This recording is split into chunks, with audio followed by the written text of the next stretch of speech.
Olá, pessoal! Na aula de hoje nós vamos abordar o papel do sistema renal na regulação do equilíbrio ácido-base. Os rins, eles têm um papel fundamental, essencial na regulação do equilíbrio ácido-base, porque eles são responsáveis pela neutralização de ácidos não voláteis, ou seja, aqueles ácidos que são provenientes do metabolismo ou da ingesta alimentar e que não são gerados a partir do CO2. Então, o rim realiza a tarefa de manutenção do equilíbrio ácido-base ou correção do equilíbrio ácido-base através de dois mecanismos principais, que envolvem a reabsorção do bicarbonato filtrado e a secreção de hidrogênios para o sistema de túbulos renais. Então, a concentração de hidrogênio no sangue arterial, ela é muito baixa, né? Então, ela é da ordem de 40 vezes 10 na menos 9 equivalentes por litro, certo? Como essa concentração de hidrogênio no sangue arterial é muito baixa, a gente costuma expressar essa concentração como o logaritmo, né, da concentração de hidrogênio, para obter, então, o pH. Então, o sangue arterial tem um pH com uma média de 7,4, certo? Esse pH, ele pode variar dentro de uma faixa muito estreita, então, em indivíduos normais, ele varia no sangue arterial de 7,37 a 7,42, tá? E os limites compatíveis com a vida são localizados entre 6,8 e 8, certo? Então, vocês vejam que o pH, o equilíbrio ácido-básico, né, ele é muito importante para manter o nível de íons de hidrogênio dentro da normalidade, porque a gente sabe que o pH do organismo e o pH das células, ele vai ter um impacto bastante profundo no metabolismo celular, de forma que a gente tem que manter ele dentro de limites muito estreitos. Então, nós temos aqui um esquema, né, que mostra os vários componentes do balanço do ácido-base no organismo. Então, como nós comentamos, o pH no sangue arterial ou nos líquidos extracelulares está em torno de 7,4, certo? Então, esse pH de 7,4, ele depende, então, da produção a partir do metabolismo, né, de ácidos voláteis, ou seja, ácidos potencialmente envolvidos na produção de uns hidrogênio, como o CO2, né? Mas sendo um ácido volátil, o CO2 é totalmente eliminado pelo pulmão. Então, vocês observem que todo o CO2 produzido pelo metabolismo, ele vai ser normalmente exalado pelo pulmão, que faz parte também do sistema de regulação do pH do nosso organismo, né? E além da produção de ácido volátil, o nosso metabolismo produz uma série de ácidos não voláteis, né, da ordem de 40 milimol por dia, certo? Então, o nosso metabolismo, diariamente, ele vai ter uma diferença na produção entre ácido e base. A gente produz mais ácidos do que base normalmente, certo? Então, além desse ácido gerado pelo nosso metabolismo, né, a gente ainda obtém ácidos a partir da dieta, então em torno de 20 milimol íons de hidrogênio por dia, e além de produzir ácidos metabólicos, além de ganhar ácidos via dieta, a gente perde bases na urina, certo? De forma que eu vou ter uma captação resultante de ácidos, né, envolvendo os 20 milimóis de hidrogênios na dieta, mais a perda de bases. Eu vou ter uma captação resultante de 30 milimol por dia de ácidos, certo? Então, quando a gente soma essa captação mais a produção metabólica, né, a gente tem uma produção diária de 70 milimol por dia. Observem que essa é a quantidade que vai ser excretada lá na urina, certo? Então, o rim, né, ele vai excretar esse excesso de ácido produzido pelo metabolismo e ingerido ou obtido, né, a partir do sistema digestório, certo? Observem que nesse processo que envolve o sistema renal, tá? Todo o bicarbonato que está sendo filtrado, 4.320 milimóis, vai ser reabsorvido.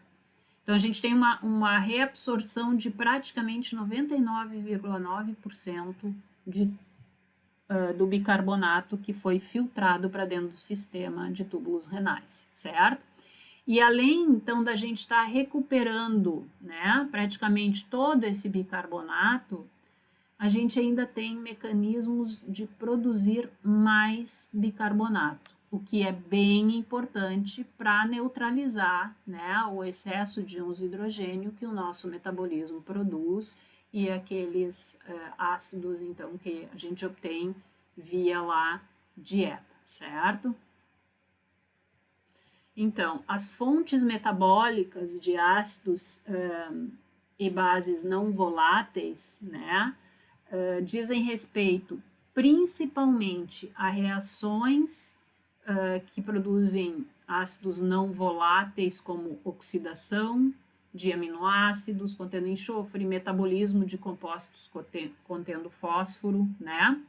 Oxidação de aminoácidos catiônicos, produção de ácidos orgânicos não metabolizáveis e oxidação incompleta de carboidratos. Então, observem que em todas essas reações que foram nomeadas, né, eu vou estar produzindo íons hidrogênio, certo? Então, em todas essas reações, existe a produção de ácido, tá? Além da produção de ácidos não voláteis, a gente tem também reações que produzem bases, mas como eu comentei há pouco, existe um desbalanço entre produção de ácido e base, certo? De forma que a gente está sempre produzindo mais ácidos. Então, que reações são essas que produzem as bases não voláteis, né? Então, essas reações dizem respeito principalmente à oxidação de aminoácidos aniônicos, tá? E à oxidação dos ânions orgânicos, certo? Então, são esses ácidos e bases não voláteis, né, que o nosso organismo vai administrar, tá? O CO2, ele é produzido pelo metabolismo de carboidratos, de lipídios, né, de aminoácidos, certo? Mas como nós vimos no esquema anterior, esse CO2, né, ele potencialmente pode gerar íons de hidrogênio, mas ele vai ser eliminado pelo sistema respiratório, de forma que o sistema renal fica com ácidos e bases não voláteis para administrar. Então, o pH da nossa urina, ele varia bastante com a dieta. Então, dietas ricas em proteínas, por exemplo, né, vão produzir uma maior quantidade de ácido pelo metabolismo lá das proteínas e dos aminoácidos, certo? Mas normalmente o pH numa dieta ocidental, né, varia entre 5,5 e 7,0. Então, a nossa urina é levemente ácida, né? Sendo que o pH mínimo que a nossa urina atinge está em torno de 4,4, 4,5. E o pH máximo que a gente pode atingir na urina é 8,5, certo? Então, normalmente o pH da urina pende para valores mais ácidos, certo? Essa acidificação da urina, ela vai ocorrer através de 3 processos. Então, secreção tubular de hidrogênio e reabsorção de bicarbonato, eliminação de ácidos ou sais livres e excreção de sais de amônio. Então, na realidade, nós vamos analisar agora cada um desses aspectos, certo? Para ver como que essa urina vai ser acidificada. Então, o rim tem dois problemas. Um problema é a excreção do excesso de ácidos não voláteis resultantes do nosso metabolismo e da nossa ingesta. O outro é a retenção no organismo do bicarbonato filtrado, certo? E a retenção desse bicarbonato é extremamente importante, porque esse bicarbonato reabsorvido, ele vai atuar como tampão nos nossos líquidos corporais. Então, praticamente todo bicarbonato filtrado é reabsorvido, certo? A gente já tinha comentado isso, né? Dessa reabsorção, 80% vão ocorrer no túbulo proximal e 20% vão ocorrer entre alça de Henle e túbulo distal, tá? Então, quando a nossa concentração plasmática de bicarbonato excede 40 miliequivalentes por litro, a carga filtrada de bicarbonato, ela vai ficar aumentada e vai saturar os mecanismos de reabsorção de bicarbonato. Então, nessas situações, o bicarbonato vai ser perdido na urina. E esse é um mecanismo importante de compensação renal da alcalose, porque em que situações que nós teríamos um bicarbonato excedendo 40 miliequivalentes por litro de carga filtrada? Numa situação de alcalose. Então, nessa situação de alcalose, a gente vai estar filtrando mais bicarbonato para dentro do sistema de túbulos que ele é capaz de reabsorver. E isso, por si só, já gera uma compensação dessa alcalose, certo? Eu vou perder esse excesso de bicarbonato na urina. Então, a reabsorção de bicarbonato, ela depende de vários componentes, certo? Então, o bicarbonato que a gente encontra na luz tubular, então, eu tenho aqui do lado esquerdo a luz tubular, e aqui eu tenho o interstício e os capilares peritubulares, certo? Então, todo bicarbonato que se encontra na luz tubular, ele foi filtrado a partir dos capilares glomerulares, tá? E esse bicarbonato, nós dissemos que ele não pode ser perdido na urina, porque se ele simplesmente é perdido na urina num indivíduo com pH normal, né, esse indivíduo deixa de ter base para tamponar os ácidos que ele está produzindo, certo? Então, eu tenho que reabsorver esse bicarbonato. Então, quais são os componentes dessa reabsorção, tá? Para fazer a reabsorção desse bicarbonato, o que eu preciso fazer? Eu preciso fazer esse bicarbonato reagir com íons hidrogênio, né? Num processo que a gente chama de titulação, tá? De onde é proveniente esse íon hidrogênio? Esse íon hidrogênio ele foi secretado para a luz tubular por um mecanismo de contratransporte com o sódio. Nós já discutimos esse mecanismo anteriormente, né?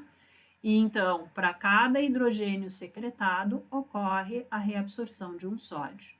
Então, uma vez ocorrendo, então, a reação entre o bicarbonato filtrado e o hidrogênio secretado, a gente forma o ácido carbônico, tá? E a anidrase carbônica, presente tanto na membrana apical das células tubulares, quanto no meio intratubular, quanto em alguns segmentos tubulares na membrana basolateral, né? O que essa anidrase carbônica faz? Ela acelera a quebra desse ácido carbônico, que é um ácido instável, em água e CO2, que vão ser absorvidos pela célula. Observem que quando esse CO2 e água chegam na célula, né, a anidrase carbônica faz eles novamente reagirem, originando bicarbonato e originando íons hidrogênio.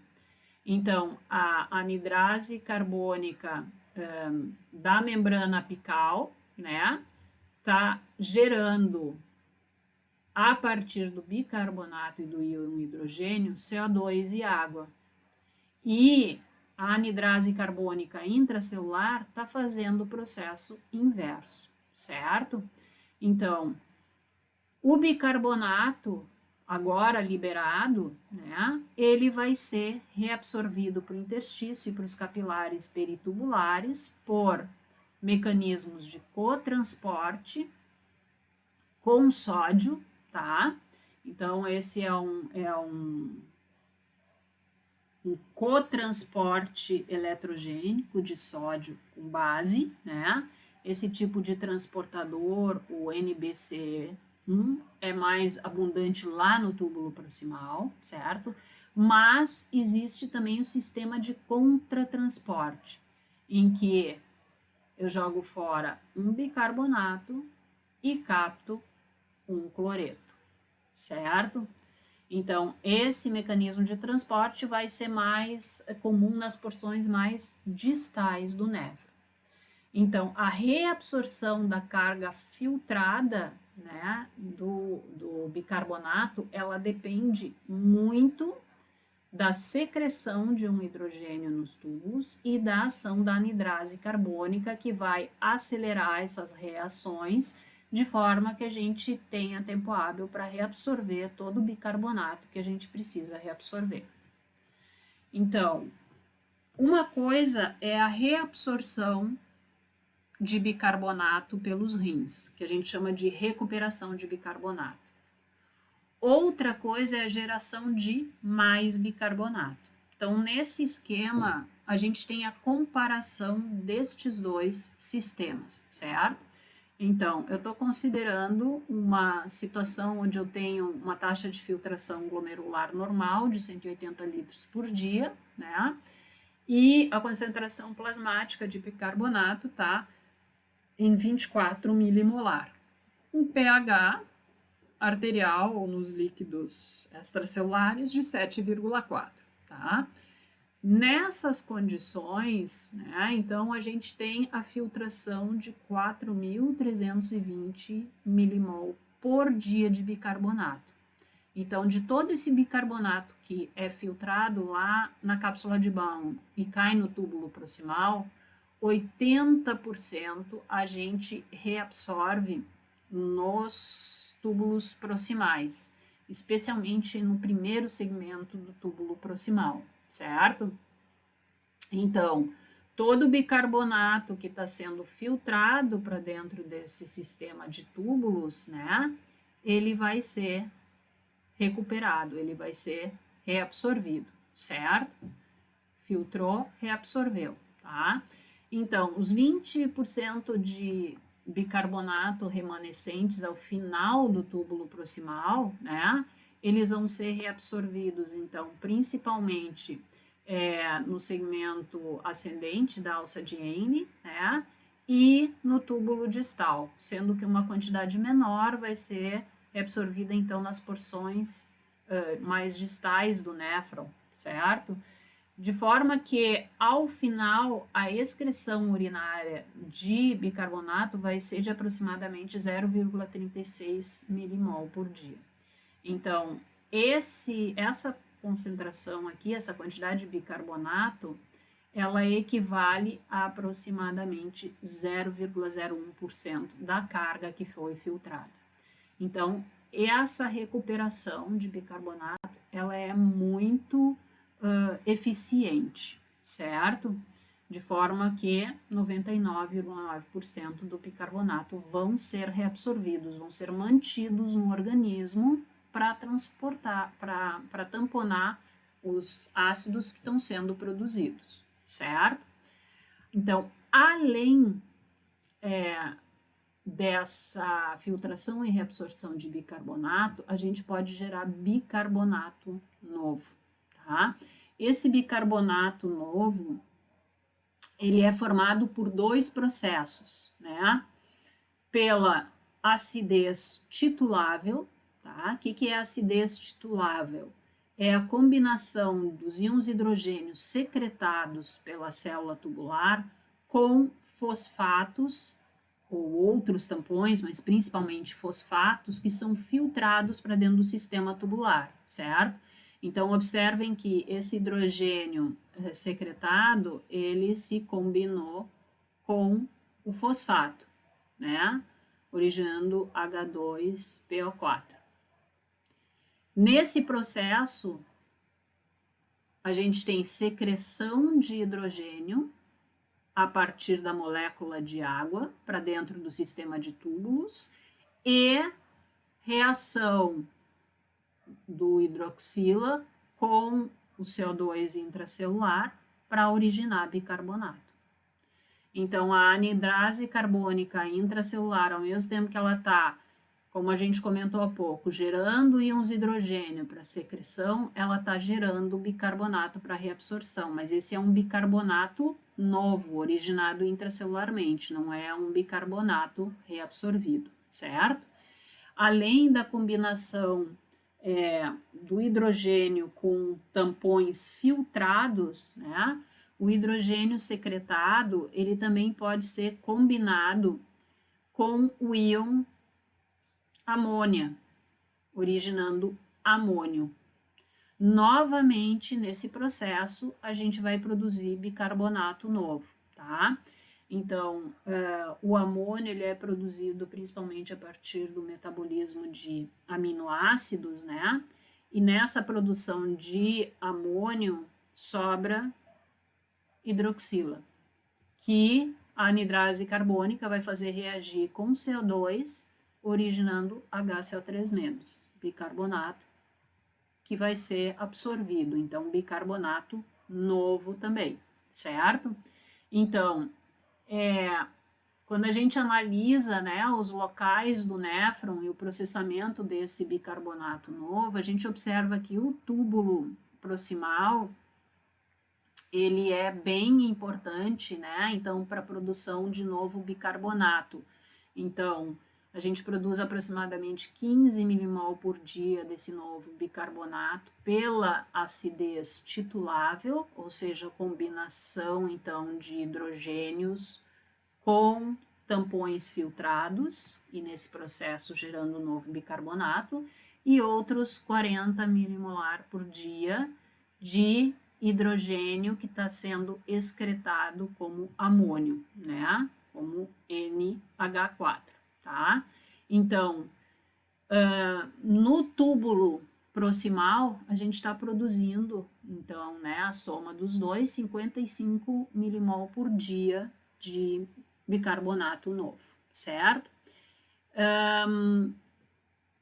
Além desses 55 milimol por dia, né, a gente vai ter a contribuição também lá do túbulo distal, tá, que vai formar mais 5 milimol por dia de acidez titulável, e lá nas porções finais do tubo, mais 10 milimol por dia. Então, quando eu somo 55 com 5, com 10, eu vou ter 70 milimol de bicarbonato sendo produzido, certo? Então, eu vou ter, como a gente viu, a gente tem por dia a gente excreta 70 milimol de hidrogênio, né? E isso vai corresponder à produção de 70 milimol de bicarbonato novo, certo? Ou seja, a produção de bicarbonato, né, ela vai ocorrer às expensas da excreção urinária de hidrogênio. Então, ao mesmo tempo que o rim está eliminando o excesso de ácido na urina, ele está retendo mais base no organismo para tamponar, né, então agir como tampão nos líquidos extracelulares. Quais são os mecanismos de excreção de íons hidrogênio? Então, a gente tem basicamente 3 mecanismos de secreção de íons hidrogênio que vão gerar a excreção de íons hidrogênio. O mais importante deles é o trocador sódio-hidrogênio, tá? Então, esse trocador sódio-hidrogênio, ele é ativo principalmente no túbulo proximal, tá? Mas ele ocorre também no ramo espesso ascendente da alça de Henle e no túbulo distal. Então, a maior parte do hidrogênio secretado para dentro dos túbulos renais depende desse processo de secreção, troca sódio-hidrogênio. Além disso, a gente tem ainda uma bomba eletrogênica de íons hidrogênio, ou uma hidrogênio ATPase, tá? Ela é presente no túbulo proximal, mas ela é principalmente importante lá nas porções finais do néfron, túbulo coletor, né? Nas células intercaladas do tipo A, tá? E nós ainda temos uma bomba trocadora de hidrogênio-potássio, uma hidrogênio-potássio ATPase que está presente lá no duto coletor, certo? Então, essa hidrogênio-potássio ATPase, ela é controlada por aldosterona, tá? E em situações em que existe uma dieta pobre em potássio, como o organismo tem necessidade de reabsorver mais potássio, né? Ele acaba secretando mais íons hidrogênio, levando à alcalose metabólica, certo? Ou seja, se eu tenho déficit de potássio no organismo, eu vou reabsorver mais potássio, mas essa TPase ela é trocadora potássio e hidrogênio, portanto, para reabsorver potássio, eu tenho que secretar íons hidrogênio. E essa secreção de íons hidrogênio é que pode levar a uma alcalose hipocalêmica ou hipopotassêmica, certo? Então, nós temos aqui a visualização, né, desses 3 mecanismos de transporte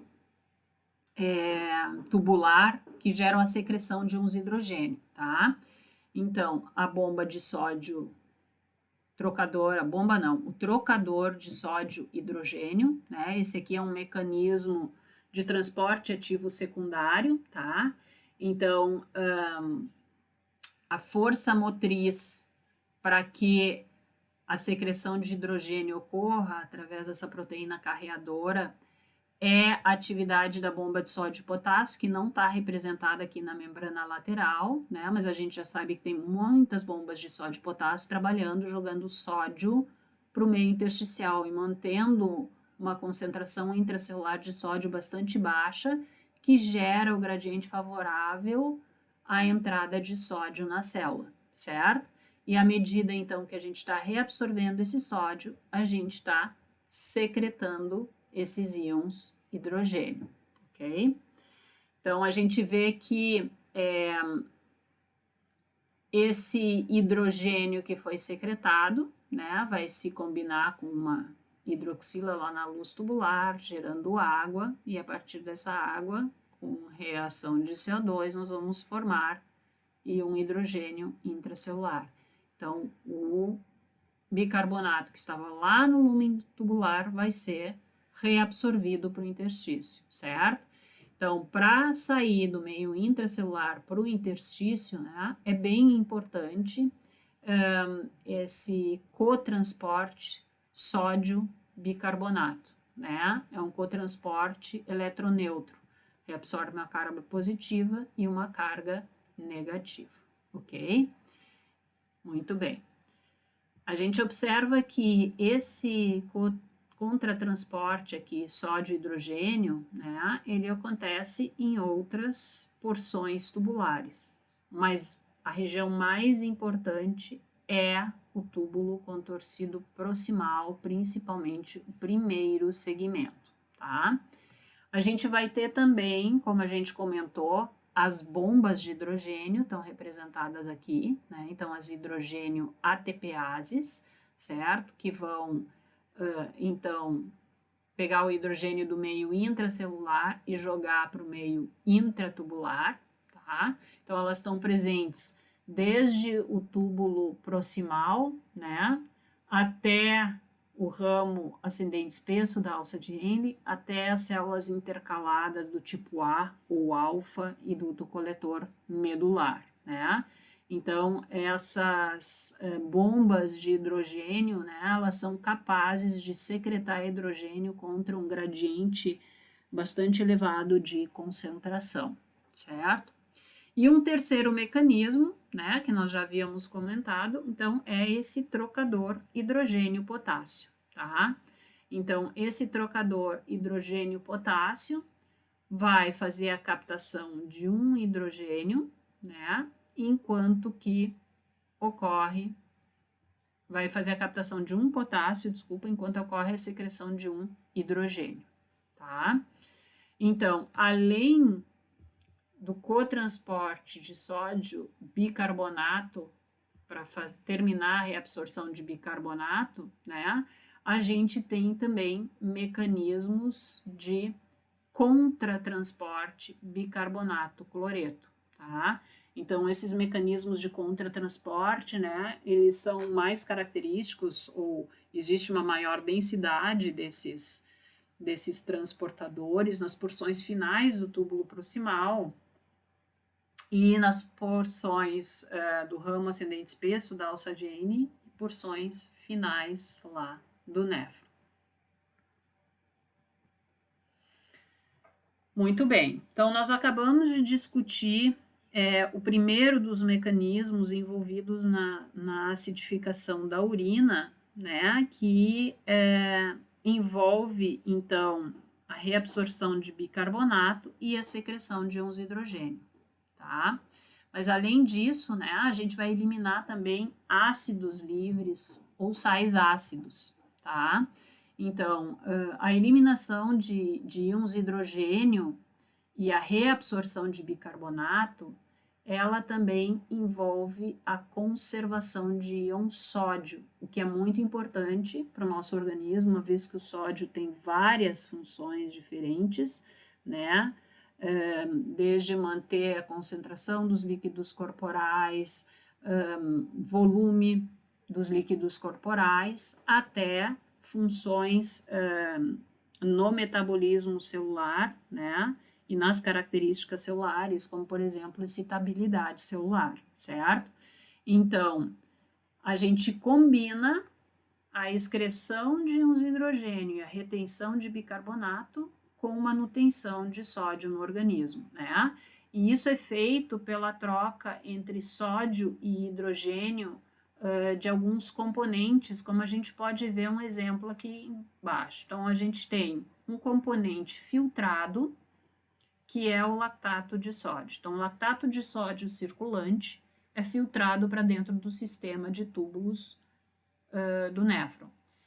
Chegando nos túbulos, esse lactato de sódio, ele encontra íons hidrogênio que foram secretados para dentro do sistema de túbulos, pelos mecanismos que a gente acabou de comentar, certo? Então, o que vai acontecer? Esse hidrogênio vai substituir o sódio, de forma que eu vou formar um ácido fraco, que é o ácido lático, e vou liberar o sódio para reabsorção. Então, eu estou trabalhando no equilíbrio ácido-base e no equilíbrio eletrolítico simultaneamente. Então, além da eliminação então, de ácidos livres, né, como é o caso do ácido lático que foi formado aqui, a gente vai fazer também a excreção de hidrogênio vinculado a tampões presentes nos túbulos do néfron, tá? A presença desses tampões é extremamente importante. Por quê? Porque se a gente considerar uma produção de hidrogênio diária de 70 milimol por dia, né, que é a produção de um indivíduo adulto de aproximadamente 70 quilos, se todo esse hidrogênio fosse secretado fosse secretado, não, fosse excretado pela urina como hidrogênio livre, o pH da urina seria 1,3. Mas o nosso sistema urinário, ele não é capaz de formar uma urina com uma concentração, com pH, né, tão baixo quanto 1,3. Então, no máximo, a gente consegue formar uma urina de 4,5 de pH, certo? Então, como é que eu faço para eliminar todo o hidrogênio que eu preciso se eu não posso eliminar ele simplesmente solto? Eu vou combinar ele com substâncias tampões. Como a gente comentou há pouco, né? Vários tampões são filtrados para dentro do sistema de túbulos do néfron. Então, a gente tem os fosfatos, a gente tem a creatinina, a gente tem uratos, né? Então, o que vai acontecer é que esses tampões, eles vão ser filtrados para dentro do sistema de túbulos do néfron, e uma vez dentro do sistema de túbulos, eles vão reagir com íons hidrogênio. Então, aqui a gente tem um outro exemplo, né, de regulação da secreção de íons hidrogênio com manutenção de sódio no organismo, certo? Porque eu troquei um dos sódios, né, por um íon hidrogênio, certo? E agora esse íon hidrogênio vai ser eliminado na urina como fosfato monossódico. Adicionalmente, além desses tampões que podem ser filtrados para dentro do sistema de túbulos do néfron e dos quais o fosfato é o mais importante, né? O nosso rim, ele também secreta muitos íons de hidrogênio como sais de amônio. Só que o amônio ele não é filtrado para dentro do sistema de túbulos do néfron. Na verdade, o nosso rim é capaz de sintetizar amônia. Então, as células tubulares sintetizam amônia, essa amônia se difunde para o túbulo e ali reage com o hidrogênio que está sendo secretado, certo? Então, aqui a gente tem um pouco maior detalhe, né? Como é que acontece essa eliminação de íons hidrogênio em combinação com tampões, como fosfato inorgânico ou amônio. Então, de todo o fosfato inorgânico que nós filtramos, 85% são reabsorvidos e 15% são excretados na urina. Essa porcentagem de fosfato excretada na urina, ela vai ser responsável pela remoção do organismo de 20 miliequivalentes por dia de íons hidrogênio, tá? Então, esse processo de tamponamento dos íons de hidrogênio vai ocorrer no túbulo proximal, no túbulo distal e nos dutos coletores, certo? Então, aqui ao lado nós temos o esquema, repetindo o que a gente já tinha visto anteriormente, né? Ou seja, a dissociação da água intracelular em íons de hidrogênio e íons hidroxila vai tanto formar bicarbonato novo, quanto permitir a secreção de íons de hidrogênio, que vão encontrar o fosfato que foi filtrado a partir do glomérulo.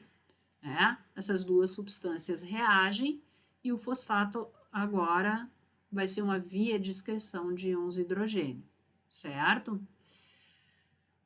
Os outros 20 a 40 miliequivalentes que devem ser excretados pelo rim, né, eles vão utilizar um mecanismo que envolve, então, a produção de amônia e a reação da amônia com íons de hidrogênio formando amônio.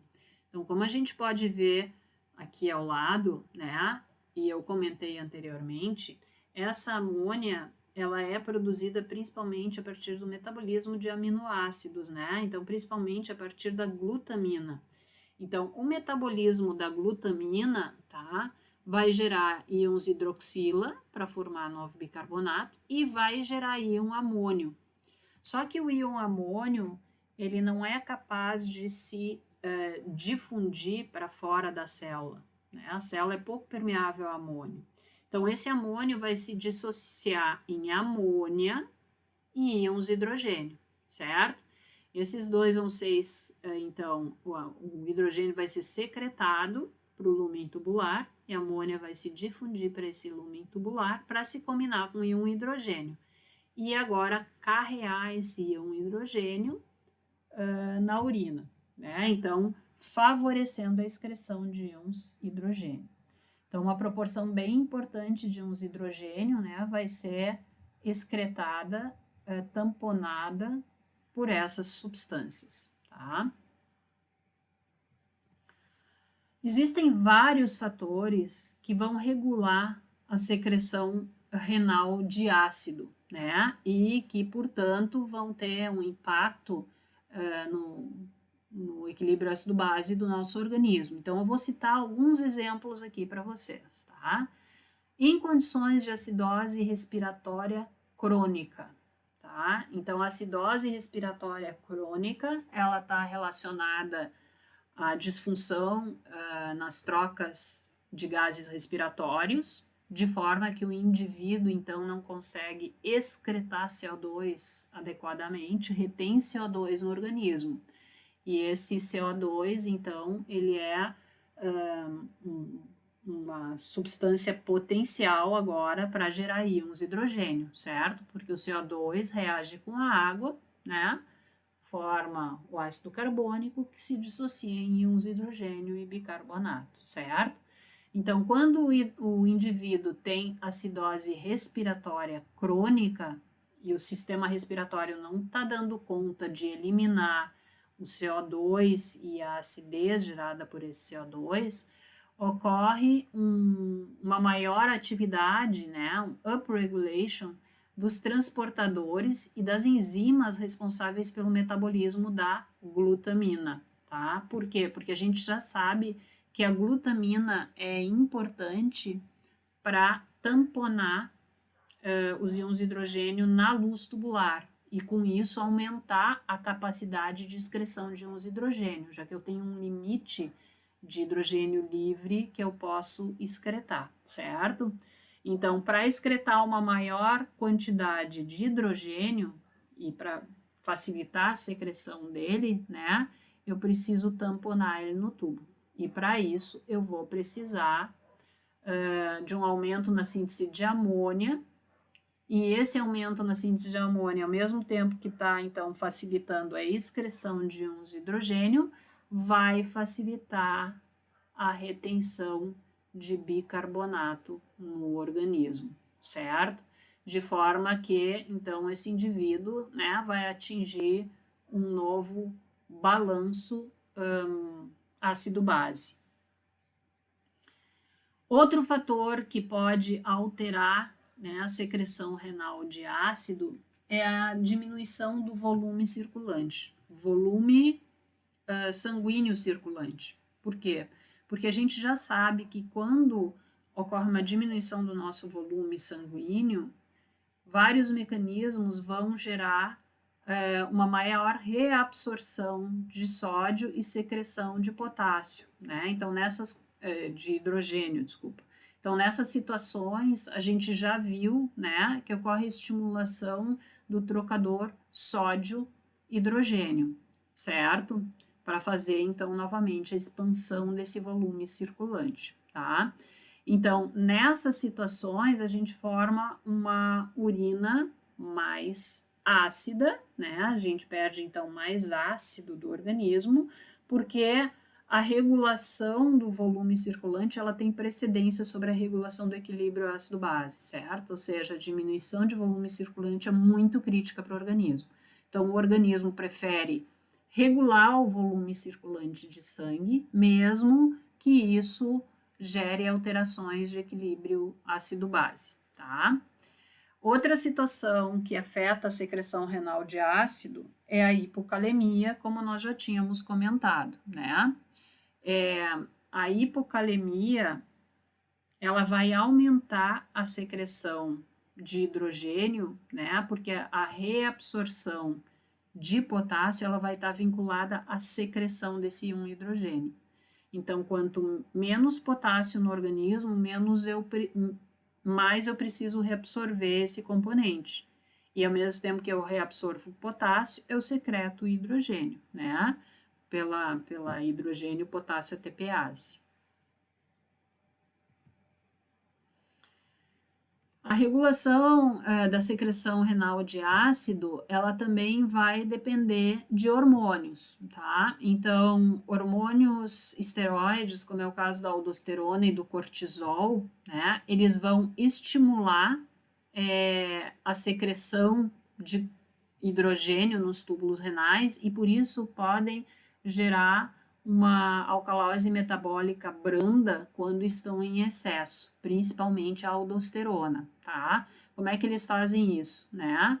A aldosterona, ela estimula a hidrogênio ATPase e estimula o trocador sódio-hidrogênio, né?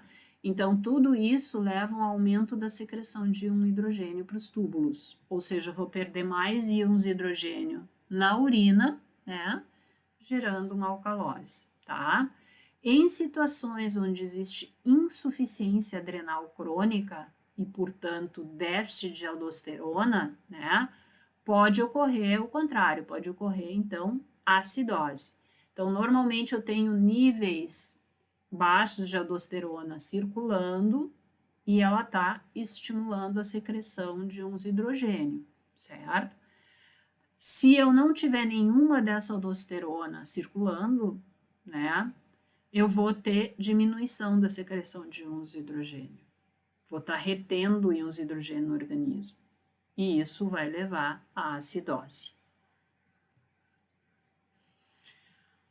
Outro fator que pode alterar a secreção de ácidos na urina é o uso de diuréticos, tá? Então, a gente tem dois tipos de diuréticos, aqueles que promovem alcalinização e aqueles que promovem acidificação da urina, tá? Então, entre os diuréticos que promovem a excreção de uma urina mais alcalina, a gente tem diuréticos inibidores da anidrase carbônica, tá? Então, a gente viu que a anidrase carbônica, né, ela vai ser importante, tá? Para permitir, então, a quebra do ácido carbônico que se originou do bicarbonato e do íon hidrogênio em água e CO2, e lá no meio intracelular, essa anidrase carbônica, então, vai converter novamente CO2 em água, em bicarbonato para ser absorvido e hidrogênio para ser secretado, certo? Então, o que acontece? Se eu inibir a anidrase carbônica, tá? Eu estou deixando de secretar íons hidrogênio, então eu não vou ter íons hidrogênio para secretar, e esse meu contratransporte sódio-hidrogênio não vai funcionar, de forma que vai sobrar sódio no meio intratubular, certo? Além disso, como eu não estou secretando íons hidrogênio adequadamente, eu vou ter menos hidrogênio para reagir com bicarbonato, vai sobrar bicarbonato lá nos túbulos, certo? E como está sobrando mais soluto no túbulo, eu vou reter solvente também. Então, esse é o efeito diurético, né? Então, eu vou perder mais urina. E essa urina vai ser mais básica justamente porque o que está sobrando mais agora é o bicarbonato que foi filtrado, que eu não estou conseguindo reabsorver adequadamente, tá? Então, a formação de uma urina alcalina pode levar à alteração do equilíbrio ácido-base, né? A gente também tem, entre os diuréticos que promovem a excreção de urina alcalina, aqueles diuréticos poupadores de potássio, tá? Então, nós discutimos que esses poupadores de potássio são de dois tipos, né? são antagonistas da aldosterona, como a espironolactona e a escleroneurona, e esses diuréticos, né, como eles se opõem ao efeito da aldosterona, e a aldosterona normalmente estimula a secreção de íons de hidrogênio, então, na presença deles, essa estimulação da aldosterona desaparece, né? E isso, então, vai promover uma diminuição na secreção de íons de hidrogênio para dentro do sistema de túbulos do néfron, deixando a urina mais alcalina, tá? Adicionalmente, né, um outro tipo de poupador de potássio bloqueia os canais de sódio apicais para reabsorção de sódio.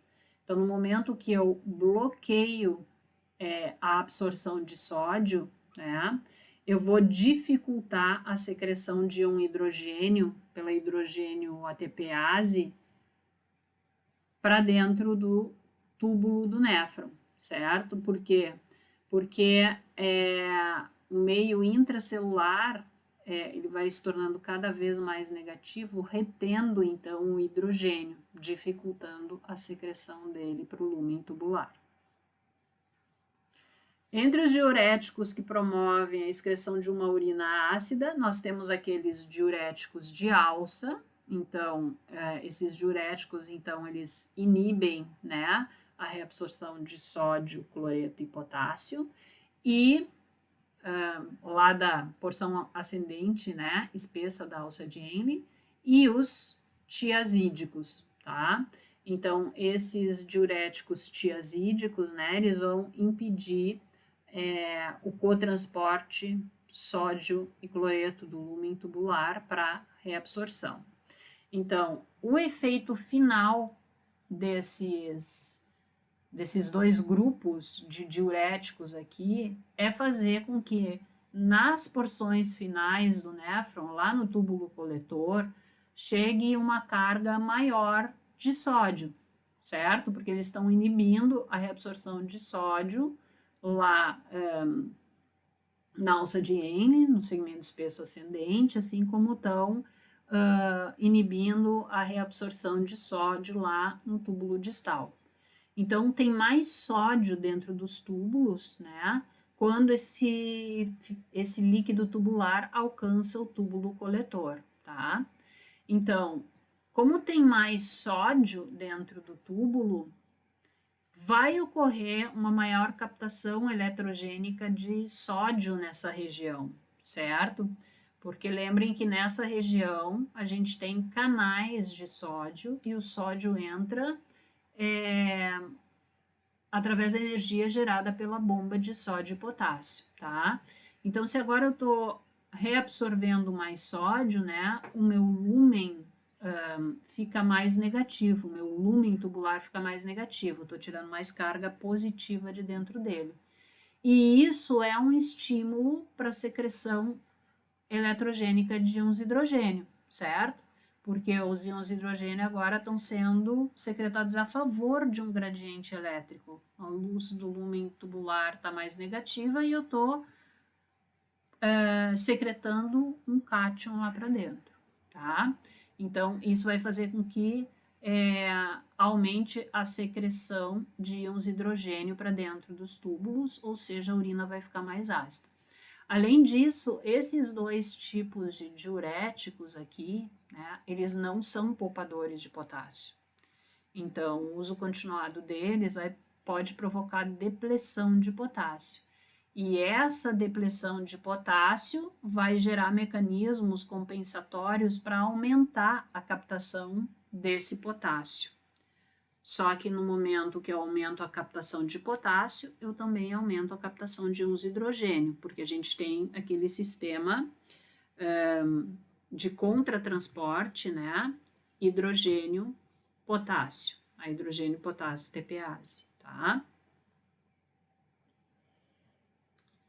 Por fim, né, além de alterações em hormônios, além de alterações no volume circulante, além de alterações respiratórias, além do efeito de fármacos, né, a gente ainda tem a própria condição renal, que quando não está normal, pode causar acidose, né?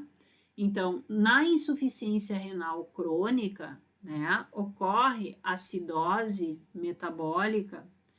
Por quê? Porque a redução da taxa de filtração glomerular, na verdade, ela vai diminuir a carga de fosfato filtrada para dentro dos túbulos do néfron, certo? Portanto, eu vou ter menos tampão com o qual o hidrogênio pode se combinar, tá? E além disso, né, como agora diminui o tampão com o qual o hidrogênio pode se combinar, fica mais difícil secretar um hidrogênio para dentro dos túbulos. Então, fica mais difícil também de reabsorver bicarbonato. Então, a redução da filtração glomerular, né, favorece, então, ou melhor, desfavorece, né, a secreção de hidrogênio para dentro dos túbulos e a reabsorção de bicarbonato, né? E, adicionalmente, tá, um outro aspecto importante para a gente excretar os íons hidrogênio, né, são os sais de amônio, tá? E a gente sabe que esse amônio é proveniente de produção endógena das células tubulares. Então, quando o amônio pelas células tubulares fica comprometida, né, já que essas células tubulares estão com alguma disfunção, não tem amônia suficiente para fazer o tamponamento de hidrogênio dentro dos túbulos, né? Então, novamente dificultando a excreção de íons hidrogênio pela urina. Então, esses dois sistemas, eles vão reter ácidos no organismo, né? E gerar uma acidose metabólica, tá? Então, e na insuficiência renal crônica, né, uma das coisas que se pode fazer é diminuir a ingesta de proteínas. Então, a gente comentou no início da nossa aula que um fator que pode alterar o pH da urina é a dieta. Dietas muito ricas em proteínas geram muito ácido, geram muito íons hidrogênio, né? Então, diminuindo a ingesta de proteínas, a gente está produzindo menos íons hidrogênio e contribuindo, então, para o equilíbrio ácido-base, já que o rim está insuficiente e não está dando conta de manter o balanço adequado entre ácidos e bases.